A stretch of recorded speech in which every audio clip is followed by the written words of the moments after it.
Hello guys, कैसे हैं आप लोग। आशा करता हूँ अच्छे होंगे। देखिए, जो बहुत ही महत्वपूर्ण प्रश्न होते हैं वही मैं अपने वीडियो में शामिल करता हूँ। और जैसा कि आपको पता है, यूपी टेट का एग्ज़ाम जो है वो जल्द ही होने वाला है। इसीलिए मैंने सोचा क्यों ना 500 MCQs की जो सीरीज है उसको शुरू किया जाए। और ये जो 500 MCQs हैं पिछले एग्ज़ाम में आए हुए होंगे और नए भी प्रश्न आपको मिलेंगे। ठीक है, तो वीडियो को पूरा देखेगा। आज का जो आने वाले वीडियोज़ हैं उनको भी अच्छी तरीके से देखेगा। पहला वीडियो है आज का हमारा। चैनल पर अगर आप पहली बार आए हैं, चैनल सब्सक्राइब कर लीजिएगा, बेल आइकन दबा दीजिएगा, जिससे कि आपको नई वीडियोस की नोटिफिकेशन समय से मिलती रहे। प्रश्न बहुत ही महत्वपूर्ण है, ध्यान से पढ़िएगा। ठीक है, पहला प्रश्न हमारा, मनोविज्ञान शिक्षा का आधारभूत विज्ञान है, यह परिभाषा किसने दी है? बीएन झा, स्किनर, डेविस या वुडवर्थ ने? तो मनोविज्ञान शिक्षा का आधारभूत विज्ञान है, ये कहा है स्किनर महोदय ने। आपका बी ऑप्शन सही होगा। देखिए, स्किनर में क्या आ रहा है? स्किन आ रहा है। और अगर आपकी स्किन उतर जाती है पूरे शरीर की तो आप कैसे दिखेंगे? भूत जैसे दिखेंगे। ठीक है, इस तरीके से आप इसको याद रखेगा। स्किनर महोदय कहाँ के निवासी थे? अमेरिका के निवासी थे। ठीक है, और इन्होंने क्रिया प्रसूत अनुबंधन सिद्धांत दिया था। अपने सिद्धांत को सिद्ध करने के लिए सबसे पहले इन्होंने चूहे पर 1938 में प्रयोग किया था और 1943 में किस पर प्रयोग किया था? कबूतर पर प्रयोग किया था। इनके सिद्धांत को आरएस थ्योरी के नाम से भी जाना जाता है। आर मतलब होता है रिस्पांस, एस मतलब होता है स्टिमुलस। ठीक है, स्टिमुलस हिंदी में कहते हैं उद्दीपक और रिस्पांस को अनुक्रिया। ठीक है, इस चीज़ को ध्यान रखिएगा। अगला प्रश्न है, शिक्षा को द्विध्रुवीय किसने कहा है? एडम्स ने, फ्राबेल ने, पियाजे ने, नन ने? ये कहा है एडम्स महोदय ने। डम मतलब डम की आवाज़ कहाँ से निकलती है? डमरू से। ठीक है, और डमरू कैसा होता है? आपने देखा होगा, 2 ध्रुव होते हैं डमरू में। ठीक है, इस तरीके से इसको ध्यान रखिएगा। अगला प्रश्न है, शिक्षा को त्रिध्रुवीय किसने कहा है? एडम्स ने, जेम्स ने, स्किनर ने, जॉन डीवी ने? John Dewey. 3D टीवी इस तरीके से याद रख सकते हैं। 3D मतलब 3 ध्रुव किसमें है? डीवी यानी टीवी में। ठीक है, इस तरीके से रिलेट करके आप लोग ध्यान रखिएगा। देखिए, जो पियाजे महोदय हैं हमारे, वो कहाँ के निवासी हैं? स्विट्जरलैंड के निवासी हैं। इन्होंने संज्ञानात्मक विकास की 4 अवस्थाएं बताई थी। कौन कौन सी? पहली बताई थी इंद्रिय जनित गामक अवस्था, जो जन्म से 2 वर्ष की थी। दूसरी अवस्था बताई थी पूर्व संक्रियात्मक अवस्था, जो थी आपकी 2 से 7 वर्ष की। तीसरी बताई थी अमूर्त संक्रियात्मक अवस्था, तीसरी बताई थी मूर्त संक्रियात्मक अवस्था, जो थी 7 से 11 वर्ष की। और चौथी बताई थी अमूर्त संक्रियात्मक अवस्था, जिसे औपचारिक संक्रियात्मक अवस्था कहते हैं, जो 11 से 14 वर्ष की या 11 वर्ष से अधिक की अवस्था बताई थी इन्होंने। ठीक है, वस्तु स्थायित्व का जो गुण है वो इंद्रिय जनित गामक अवस्था में पाया जाता है, यानी पहली अवस्था में पाया जाता है। अगला प्रश्न है, कौन सा मिलान सही नहीं है? एक तरफ पुस्तक है, दूसरी तरफ लेखक है।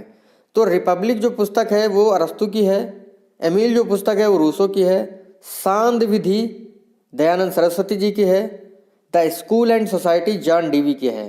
तो कौन सा मिलान जो है सही नहीं है? आपका पहला ऑप्शन जो है रिपब्लिक। रिपब्लिक जो पुस्तक है ये लिखा है प्लेटो ने। ठीक है, इस चीज़ को आप लोग ध्यान रखिएगा।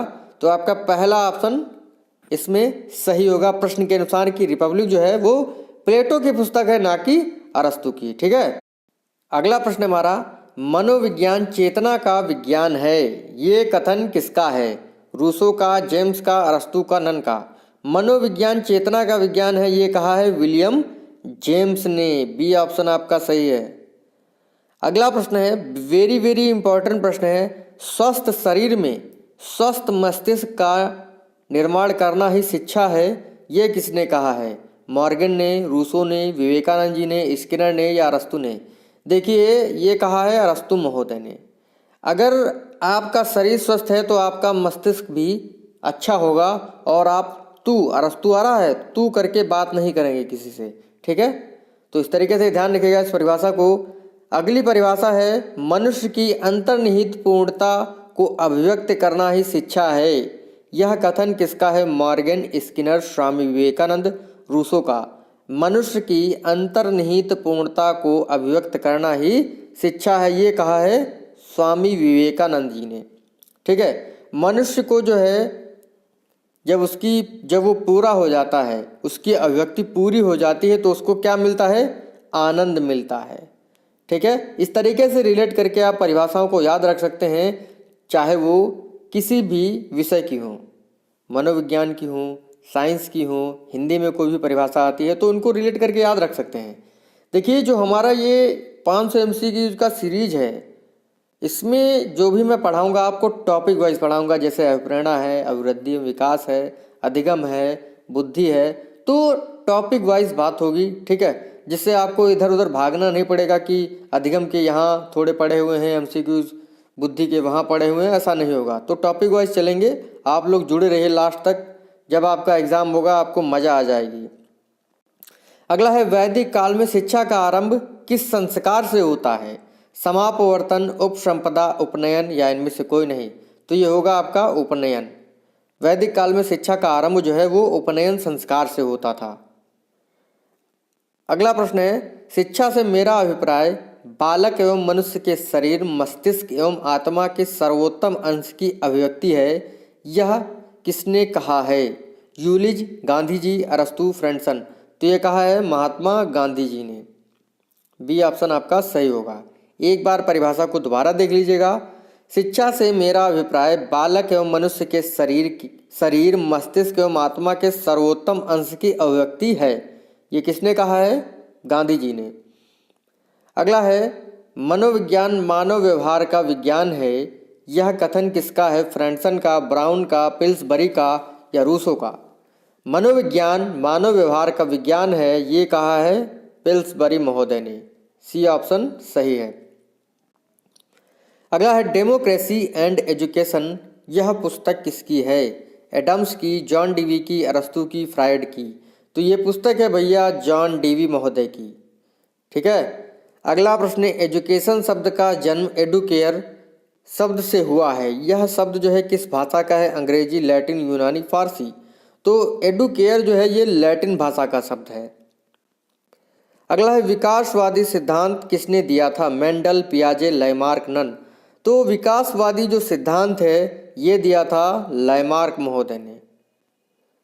अगला है, निम्न में से कौन शिशु के अधिगम को सहायता नहीं पहुंचाता है, यानी हेल्प नहीं करता है? अनुकरण, अभिप्रेरणा, स्कूल का बस्ता, पुरस्कार? शिशु के अधिगम को सहायता कौन नहीं करेगा? तो स्कूल का बस्ता, बाकी अनुकरण, अभिप्रेरणा और पुरस्कार ये शिशु के अधिगम को प्रभावित करेंगे, यानी हेल्प करेंगे। अगला प्रश्न जो है वो है, मनोविज्ञान शिक्षा का आधारभूत विज्ञान है, ये किसने कहा है? अभी मैंने आपको बताया था, ये कहा है स्किनर महोदय ने। जब हमारी स्किन उतर जाती है तो हम कैसे दिखते हैं? भूत जैसे दिखते हैं। ठीक है, तो इस तरीके से रिलेट करके याद रखिएगा, आपको हंसी भी आएगी, लेकिन कोई बात नहीं है, ध्यान रखिए आप लोग। अगला है, प्रयोगात्मक विधि को सर्वप्रथम प्रस्तावित किसने किया? जड ने, वुंट ने, नन ने, ट्रेवर ने? तो ये किया था विलियम वुंट ने। ठीक है, इस चीज़ को आप लोग ध्यान रखिएगा। प्रथम मनोवैज्ञानिक प्रयोगशाला किसने स्थापित की थी? विलियम वुंट ने 1879 में लिपजिंग शहर में। ठीक है, इस चीज़ को आप लोग ध्यान रखिएगा। अगला जो प्रश्न है बहुत ही महत्वपूर्ण है और एग्जाम में पूछा जा सकता है। लिखा है, मनोविज्ञान ने सर्वप्रथम अपनी आत्मा का परित्याग किया, फिर अपने मन का और फिर चेतना का, अभी वह एक प्रकार के व्यवहार को संजोए है, यह किसने कहा है? टिचनर ने, वुंट ने, वुडवर्थ ने, रॉस ने? क्या लिखा है परिभाषा? मनोविज्ञान ने सर्वप्रथम अपनी आत्मा का परित्याग किया, फिर वह अपने मन का, फिर अपनी चेतना का, वर्तमान में यह लिखा है अभी वह एक प्रकार का व्यवहार है। ठीक है, मनोविज्ञान क्या है? वर्तमान में व्यवहार का विज्ञान है। तो ये किसने कहा है? ये कहा है वुडवर्थ महोदय ने। सी ऑप्शन आपका सही होगा। देखिए, 16वीं शताब्दी में जो है मनोविज्ञान को आत्मा का विज्ञान, 17वीं शताब्दी में मनोविज्ञान को मन का विज्ञान, 19वीं शताब्दी में मनोविज्ञान को चेतना का विज्ञान और 20वीं शताब्दी में व्यवहार का विज्ञान माना जाता है। इस चीज़ को आप लोग ध्यान रखिएगा। देखिए, चैनल का नाम तो आपको पता है, अपने चैनल का नाम एजुकेशन पर्पस है और मैं आपको पढ़ाता हूँ। मेरा नाम हरप्रीत पटेल है। ठीक है, वीडियो को शेयर करिए, ठीक है, और कमेंट करके ज़रूर बताइएगा कि आपको वीडियो कैसे लग रहे हैं। और बहुत सारे मॉक टेस्ट मैंने कराए हुए हैं तो उनको भी देखिएगा। अगला प्रश्न है, मुस्लिम काल में प्रारंभिक शिक्षा दी जाती थी मदरसे में, मकतब में, खालसा में, स्तूप में। तो मुस्लिम काल में प्रारंभिक यानी प्राथमिक जो शिक्षा थी वो मकतब में दी जाती थी और उच्च शिक्षा आपकी मदरसे में होती है। इस पॉइंट को आप लोग ध्यान रखिएगा, ठीक है। और बिस्मिल्लाह संस्कार से जो है शिक्षण कार्य आरंभ होता था और बिस्मिल्लाह जो पद्धति होती थी, जो प्रणाली होती थी, वो 4 वर्ष 4 माह 4 दिन जब बच्चा हो जाता था तब बिस्मिल्लाह संस्कार किया जाता था मुस्लिम काल में। बी ऑप्शन सही आपका कि मुस्लिम काल में प्रारंभिक शिक्षा कब कहाँ दी जाती थी, तो मकतब में दी जाती थी। अगला है, मनोविज्ञान मानव एवं पशु व्यवहार का विज्ञान है। यह परिभाषा किसकी है? अरस्तु, पिल्सबरी, मॉर्गन, मैकडूगल। देखिए, अगर हम किसी पशु को गन दिखा दें तो वो एकदम आदमी मानव जैसा जो है एकदम व्यवहार करने लगता है, बिल्कुल जो चुपचाप हो जाता है। गन देखिए एकदम जोड़ दिया मैंने, लिखा है मनोविज्ञान मानव एवं पशु व्यवहार का विज्ञान है। यह परिभाषा किसने दी? मॉर्गन ने। गन, हमने गन जो है किसी जानवर को दिखाई और वो क्या बन गया? वो एकदम आदमी बन गया, सीधा साधा। ठीक है, इस तरीके से याद रखिएगा इस परिभाषा को। अगला प्रश्न है, मनोविज्ञान व्यक्ति के व्यवहार एवं आचरण का यथार्थ विज्ञान है। यह किसने कहा है? McDougall, Morgan, Rousseau, Titchener. तो ये कहा है मैकडूगल महोदय ने। क्या कहा है? मनोविज्ञान व्यक्ति के व्यवहार एवं आचरण का यथार्थ विज्ञान है, ये कहा है मैकडूगल ने। देखिए, मैकडूगल ने मूल प्रवृत्ति का सिद्धांत दिया है, अभिप्रेरणा का सिद्धांत है, जो कि मूल प्रवृत्ति का सिद्धांत जो है किसने दिया है? मैकडूगल ने। और इन्होंने 14 प्रकार की मूल प्रवृत्तियाँ बताई हैं और 14 प्रकार के संवेग बताए हैं। ठीक है, तो ये जो वीडियोज़ हैं, आने वाले जो वीडियोज़ हैं आपके लिए बहुत ही महत्वपूर्ण है। आज का वीडियो भी आपके लिए बहुत ही महत्वपूर्ण है। पहला वीडियो हमारा 500 MCQ की सीरीज का वीडियो, अगर आपको अच्छा लगा हो लाइक कर दीजिएगा, शेयर कर दीजिएगा। ठीक है, मिलते हैं आपसे अगली वीडियो में। थैंक यू फ्रेंड, धन्यवाद।